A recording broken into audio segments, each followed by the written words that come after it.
Général adjoint, M. Tom Fletcher, pour leur présentation qui nous alerte l'une comme l'autre sur l'aggravation subite de la crise politique et humanitaire que traverse le Soudan et qui appellent à une forte réaction de notre Conseil. Nous venons de l'entendre, la prise d'Al-Fasher par les forces de soutien rapide marque une nouvelle étape particulièrement sanglante du conflit qui déchire le Soudan depuis avril 2023. Elle marque la fin d'un long siège ayant provoqué une catastrophe humanitaire depuis près d'un an et demi. La France condamne avec fermeté cette extension et cette intensification de l'offensive des forces de soutien rapide à Al-Fasher. L'urgence est la protection des civils. Les informations qui nous parviennent des exactions à Al-Fasher font renaître le spectre des atrocités de masse commises il y a plus de 20 ans au Darfour. Les rapports font état d'atrocités, notamment d'exactions sommaires, perpétrées par les FSR à Al-Fasher ainsi qu'à Bara. Nous exhortons les forces de soutien rapide à garantir la protection des populations civiles sans discrimination et à respecter leurs obligations en vertu du droit international, y compris du droit international humanitaire et du droit international des droits de l'homme, respecter leurs obligations au titre de la résolution 2736 et de la déclaration de Djeddah. La France appelle aussi les forces armées soudanaises et leurs alliés à faire preuve de discernement et de retenue dans leur riposte pour épargner les populations civiles encore piégées à Al-Fasher. La catastrophe humanitaire atteint un paroxysme.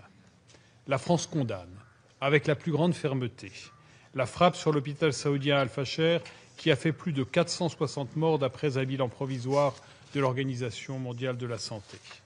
Les auteurs de ces crimes devront rendre des comptes et le Conseil de sécurité doit envisager de nouvelles sanctions.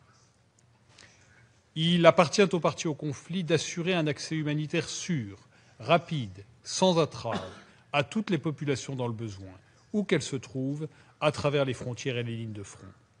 La France regrette la décision prise par les autorités soudanaises appelant au départ du directeur du Bureau pays et de la chef des opérations du Programme alimentaire mondial.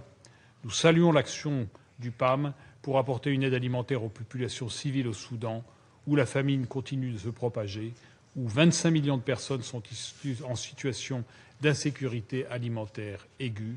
Notre hommage va à l'ensemble des personnels humanitaires déployés au Soudan. La France appelle au respect et à la protection de ce personnel humanitaire ainsi que des journalistes au Soudan, conformément au droit international humanitaire et aux résolutions 2222 et 2730 du Conseil. La France soutient les efforts déployés pour parvenir à des trêves humanitaires, notamment à travers l'action du Quad pour le Soudan. Troisième point, la guerre au Soudan a un impact régional massif. Des centaines de milliers de réfugiés ont fui vers l'Égypte, le Tchad ou le Soudan du Sud, tandis que les flux d'armes s'accroissent à travers les frontières. Cette crise est aussi une grave crise régionale qui menace l'ensemble de cette région. Monsieur le Président, la seule façon de mettre un terme durable aux souffrances du peuple soudanais et de rétablir la paix dans la région, c'est la conclusion d'un cessez-le-feu assorti d'un processus de paix respecté par les parties.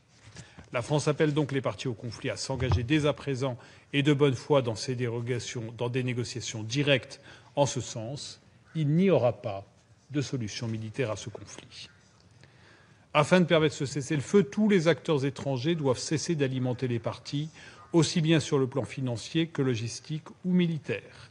L'embargo sur les armes au Darfour, renouvelé à l'unanimité en septembre dernier, doit être respecté. La France soutient toutes les initiatives en faveur de la paix au Soudan, en particulier le travail de l'envoyé personnel du secrétaire général, M. Ramtan Lamamra, ainsi que celles déployées par le Quad, l'Union africaine et l'Union européenne. Nous rappelons aussi notre attachement à la préservation de la souveraineté et de l'intégrité territoriale du Soudan. Depuis des mois, la France plaide pour une action plus décisive du Conseil. Il est urgent de surmonter les blocages et de prendre des mesures concrètes. Les propositions du secrétaire général en matière de protection des civils doivent être mises en œuvre, des trêves humanitaires doivent être conclues, des mesures doivent être prises pour faire respecter l'embargo sur les armes et faire cesser les interférences étrangères. Il appartient au Conseil de soutenir les efforts internationaux pour que les auteurs des crimes rendent des comptes, car l'impunité ne saurait être tolérée. Enfin, ce Conseil doit s'engager plus pour permettre un cessez-le-feu immédiat dans tout le Soudan. Je vous remercie. Я благодарю представителя Франции за его выступление. Сейчас предоставляю слово представителю Республики Корея. Thank you, Mr. President. I thank you.